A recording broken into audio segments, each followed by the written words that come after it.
افلح ونجا من صلى على محمد وآل محمد. شيخ انت يجوز ما تدري صحيح، شيخ ابو 7 قصور شلون ما يدري؟ الحالة انا عايشها يا سلام الله. انا ما حلفت لك بالعباس ما كذب. شلون هذا ابنه ما يموت؟ ابنه مات بيدي، فاوى علي وسكر مرتين بيدي. دق مصاب يا حسين بيده مات. شيخنا العزيز انت بررت ومن حقك وتدافع عن نفسك، والموجودين كلهم يدافعون ان شاء الله على الحدث هذا، واحنا قابلين بهذا الموضوع.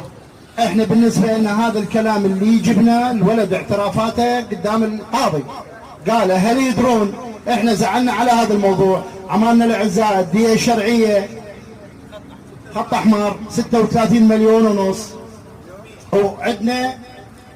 وعندنا 500 مليون فصل، واهلا وسهلا بكم ومرحبا.